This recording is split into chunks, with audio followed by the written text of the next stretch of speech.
Buenos días. Muy buenos días, muchísimas gracias. Sí, efectivamente, en la ley de fortalecimiento se establece el concepto de una regla fiscal, que es una medida que se utiliza para que una vez que el país opta por una vía de impuestos, no vayamos a ir aumentando tanto el gasto que nos comemos esos ingresos y volvemos a caer en el problema de más deuda, más intereses. Entonces, lo que se fija es una metodología de cuánto puede crecer el gasto y es una metodología que está asociada a lo que ha venido creciendo la economía en los últimos 4 años. Entonces, se establece un promedio de crecimiento de esos 4 años y además se fija una segunda regla, que es cuánto de ese promedio de crecimiento puedo crecer. Esto está asociado básicamente al nivel de deuda que tiene el país. Y dado que hoy estamos encima del 50%, pero debajo del 60%, lo que podemos crecer es el 75% de ese promedio. Eso es lo que da el 4.67. ¿Qué significa el 4.67 y a qué está asociado? Dice que el gasto corriente del año 2020, que es el presupuesto que se empezará a formular, el gasto corriente puede crecer un 4.67 respecto al presupuesto aprobado en el año precedente, en el año anterior. Es importante tomar en cuenta que ese 4.67 contiene en una buena medida intereses, es decir, que no es que podemos crecer el 4.67 en remuneraciones, en transferencias y en bienes y servicios, sino que buena parte se lo va a comer la carga financiera o los intereses. Mientras nos mantengamos... El pago de la deuda. Los intereses, sí. Mientras nos mantengamos encima del 50, pero debajo del 60, no hay ninguna limitación a la inversión en infraestructura, es decir, en carreteras, puentes, hospitales, activos en general. La única restricción es al gasto corriente. Si nosotros superamos ese 60%, ahí sí vamos a tener además que restringir la inversión de capital, que es algo a lo cual deberíamos huirle. O sea, nosotros deberíamos mantenernos por debajo del 60 para evitar que también sufra la inversión fija.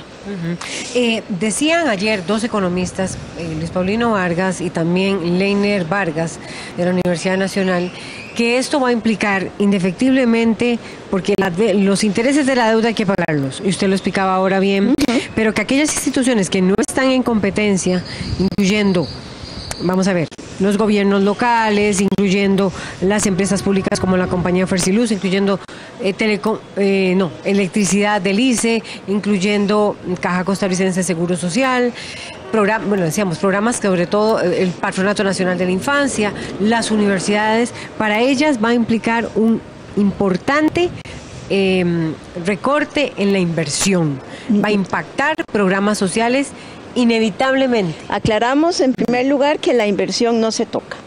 Mientras mantengamos un endeudamiento por debajo del 60%, la inversión no se toca. Lo que estaríamos efectivamente es restringiendo el gasto en remuneraciones, no restringiéndole, aplicándole lo que corresponda a la fórmula, remuneraciones, transferencias, no de capital y bienes y servicios. O sea, es falso que en este momento vaya a tener un efecto en la inversión de capital. Sí va a tener un efecto en el resto de los renglones, porque precisamente de lo que se trata es de bajar el nivel de déficit y de deuda. Por eso lo que viene de aquí en adelante es terriblemente importante para que todos estos programas sufran lo menor posible, que es cómo cambiamos deuda cara que se nos ha acumulado en estos años por deuda más barata. Y de ahí es que está aquí en el Congreso el proyecto de eurobonos, porque simplemente nos va a permitir que ese porcentaje de crecimiento que hoy día está casi en su mayoría asociado a intereses, le podamos despejar parte, digamos, de ese crecimiento y lo podamos destinar a las transferencias, bienes y servicios. Eso es realmente la parte más importante que viene de aquí en adelante con el tema de la reforma, por supuesto, más que tengamos los ingresos a partir de julio. ¿Qué pasa si esa inversión se llega al 60, ministra? El endeudamiento. El endeudamiento llega más bien a ese 60, por ejemplo, para la Caja, que dice, y ha insistido la Junta Directiva de la Caja, que no puede acogerse a la regla fiscal porque lo necesita para las inversiones en todo el tema de la lista de espera y atención de hospitales. Por eso, o sea, de lo que se trata es que tomemos las medidas para no llegar ahí. Lo que sucede es que si no tomamos ninguna medida, nuestro endeudamiento va a seguir subiendo y va a seguir subiendo, y los ingresos los vamos a dedicar a pagar intereses. O sea, el Estado debería de tener unas finanzas sanas, no porque tener unas finanzas sanas sea un fin en sí mismo, sino para que efectivamente pueda continuar prestando los servicios en la cantidad y la calidad que lo demandan los ciudadanos. Es cierto, ministra, que usted estuvo en junta directiva de la Caja y dijo la regla fiscal no se debió haber aplicado a la Caja Costarricense de Seguro Social. Quedó excluida efectivamente para el tema de IBM. ¿Qué significa? Para el tema de pensiones, perdón. Pensiones. Sí. ¿Qué es importante en el caso de la Caja? Y vamos a ver la Caja en una doble perspectiva. La Caja, me parece, que tiene retos importantes de sostenibilidad en la parte de salud. Y no puede ser que esa sostenibilidad se asiente únicamente en que le transfiere al Estado, que es lo que ha hecho en los últimos años, con la decisión de 9 directores, 9 son, ¿verdad?, en la Junta Directiva, y le sube la tarifa al Estado. Y entonces lo que viene acumulándose es un problema, que es una deuda entre el Estado y la Caja. Tenemos que sanear las finanzas de la Caja y las finanzas del Estado. Y para sanear las finanzas de la Caja, no es que no invierta, es que lo haga de manera eficiente. Y no hay un solo elemento que obligue a la Caja a ser eficiente. Cuando la Caja ha tomado decisiones, vea lo que recientemente acaba de incluso tener la fiscalía. O sea, la Caja tomó una decisión donde comprometió la salud financiera con decisiones que no les importó lo que sucedía en el futuro, y esa factura la estamos pagando hoy. Y lo que no se vale es que entonces esa factura ahora la pague el Estado, porque significa que entonces o bajamos nosotros los servicios al resto de las actividades necesarias del Estado, o pagamos más intereses. Y entonces nos metemos en el círculo vicioso. Desde el año 2008, más o menos, se había hecho un estudio sobre la sostenibilidad de tanto de pensiones como salud. De servicio de salud, de sí. Salud. A mí me parece que en los próximos días la Contraloría va a repetir parte o actualizar parte de eso, pero se le había advertido a la Caja en ese momento la preocupación por hacer sostenible un sistema donde tenemos cada vez una menor número de nacimientos, ¿verdad?, como crecimiento, una población, sí, mucho más longeva, con enfermedades más complejas, y la Caja no tomó las decisiones en materia de eficiencia de gasto. Yo estoy totalmente de acuerdo, y todos deberíamos estar a favor de que la Caja siga invirtiendo por reducir listas de espera, pero esa inversión no requiere adicionalmente hacerlo de manera eficiente, con unos salarios que sean los salarios competitivos razonables y no salarios que salen totalmente de mercado, o bien con un sistema de compras que durante muchos años se resistió a hacerlo a través del sistema de compras electrónico público y tenía, 100 proveedurías. ¿Cuál nivel de eficiencia se puede lograr ahí? Entonces es muy fácil decir, no, mire, para que yo pueda sobrevivir necesito libertad completa. Claro que puede tener libertad, pero tiene que ser eficiente. Eso quiere decir que la crisis o lo que el caso que hoy, por ejemplo, la caja por el cual la caja está siendo acusada ante la fiscalía, esas decisiones que se tomaron de contratar más personal, de pagar las cesantías y demás, de inversiones también, hoy las estamos pagando, es lo que ustedes están diciendo. Yo no digo que la parte de inversiones, yo digamos, lo que es inversión de capital, son inversiones importantes que las instituciones tenemos que hacer. Aquí ya vemos hospitales, equipamiento.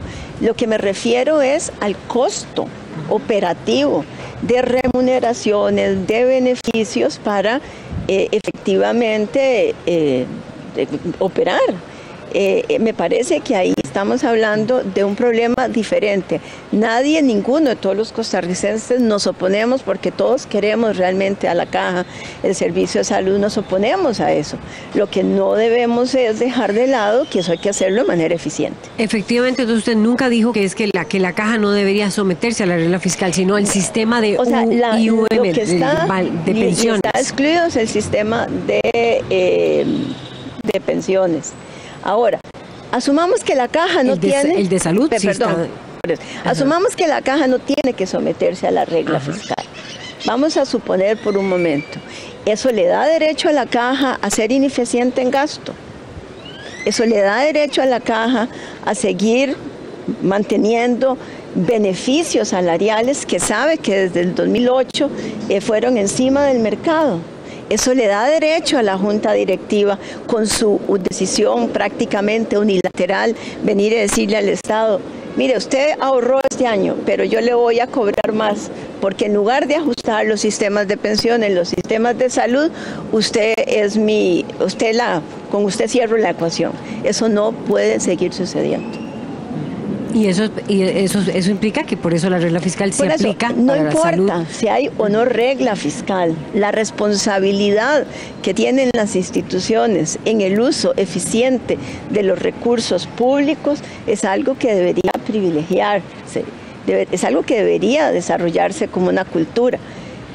Posiblemente tenemos que autoimponernos reglas porque durante los últimos años no nos fuimos por esa vía. Ahora, igual que la caja, las universidades estatales, decían ayer los economistas, y el Patronato Nacional de la Infancia, que reciben transferencias, bueno, usted ya ha visto, las universidades están reclamando o invocando la autonomía universitaria, igual la caja en su momento también lo ha estado diciendo, la autonomía de la caja, argumentando que el tema es en torno a la inversión, no en torno al tema de los salarios.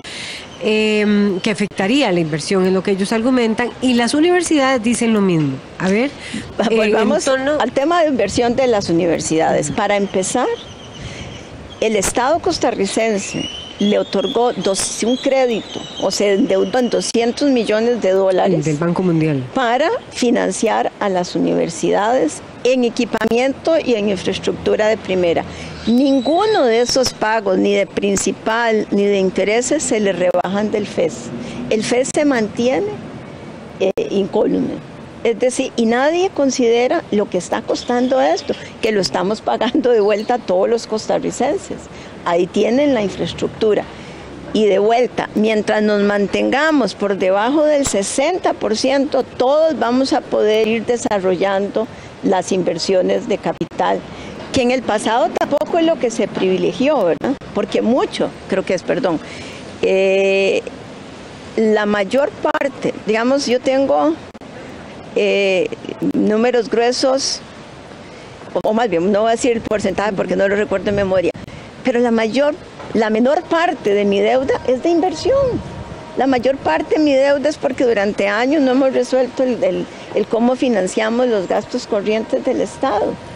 Nosotros no es que estamos endeudados hoy día porque hicimos carreteras, porque hicimos grandes aeropuertos, porque hicimos una gran red de hospitales.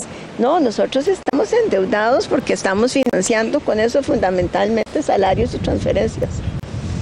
Eso es algo entonces con lo cual hay que trabajarlo, hay que frenarlo, porque si no vamos a hundir al país. Que igual pasaría con el Patronato Nacional de la Infancia. El Patronato Nacional de la Infancia recordemos, que recibe una transferencia, históricamente ni siquiera ha usado los fondos de las transferencias, y eso lo sabemos todos. No es que se va a quitarle la transferencia o el monto al Patronato Nacional de la Infancia. Incluso, si mal no recuerdo, se debe respetar, digamos, el último monto. Nadie se lo está quitando, en lo absoluto, pero no puede ser que año con año se hagan transferencias y que quedan en superávits, que llegan y no llegan a utilizarse. Entonces, de lo que se trata esto es de poner orden. Poner orden no es lo más sencillo, sobre todo cuando no tenemos esa disciplina. En el caso de las universidades, si las universidades no, que han alegado y han dicho, han invocado el derecho a autonomía, y se está peleando a nivel de sala constitucional. ¿Qué va a pasar allí, ministra Rocío Aguilar? ¿Qué va a suceder allí si ellas no aceptan la fiscalización, el tope del gasto de la regla fiscal del 4, el tope al gasto o regla fiscal del 4,67%? Bueno, que no necesariamente va a ser 4,67 porque hay que bajar los intereses. Pero vamos con lo siguiente. En primer lugar, nadie, absolutamente nadie, ni esta reforma, ni la comisión que negocia el FES, nadie está violentando la autonomía de las universidades. Nadie está limitándole, definiéndole carreras, áreas, enfoques, en lo absoluto, ni siquiera su propia organización. Entonces, yo creo que hay que quitar de lado de que esto está afectando la autonomía universitaria. Segundo, todos nos tenemos que someter a las reglas. Yo la primera vez que oí el concepto ley de gobierno, las leyes son leyes de la República. Y entonces, mientras una ley esté vigente, hay que respetarla. Si eventualmente se deroga o la Sala Constitucional viene y mediante algún procedimiento deja de suspenso su aplicación, ese es otro problema. Pero nadie puede arrogarse el derecho de decir, mire, yo no respeto la ley porque me parece que no tiene nada que ver conmigo. Segundo, el monto que reciben las universidades se define mediante un mecanismo de acuerdo donde participan ministro de Educación, ministro de Planificación, de Hacienda y los rectores. Y a la Contraloría General de la República le corresponde su aprobación porque no forma parte de los presupuestos que aprueba la Asamblea. Entonces, cuando la Contraloría General de la República reciba un presupuesto de la universidad que está incumpliendo la ley, ¿qué es lo que va a hacer la Contraloría? ¿Qué haría? Lo va a rechazar, lo va a improbar. Eso es lo que, igual, la Asamblea Legislativa, si yo llego con un presupuesto que no cumple con los principios de anualidad, de equilibrio, o me violo la regla fiscal, pues no me lo va a aprobar. Entonces aquí no se trata... Entonces no sería la transferencia. Hablando del presupuesto en general de la República, no necesariamente ya el caso de la universidad. Entonces, como que de pronto aquí se nos olvidó que todos estamos sometidos al ordenamiento, nos guste o no nos guste. Y no puede ser que yo o alguien, una universidad, no sé, el Poder Judicial, el Tribunal Supremo de Elecciones, venga y se declare independiente de estas leyes. ¿Eso significaría que no se haría la transferencia si lo imprueba la Contraloría General de la República? O sea, realmente lo primero es definición de la transferencia, el presupuesto lo elabora la universidad y tiene que estar sujeto a la ley. Las universidades tienen que estar sujetas a la ley. Por eso, ministra, pero eso implicaría entonces que si la Contraloría lo imprueba o lo rechaza, ustedes dirían, bueno, no puedo girar los recursos. Bueno, así es. Tanto para las universidades, sí, porque como realmente, para el PANI, como para la caja. Bueno,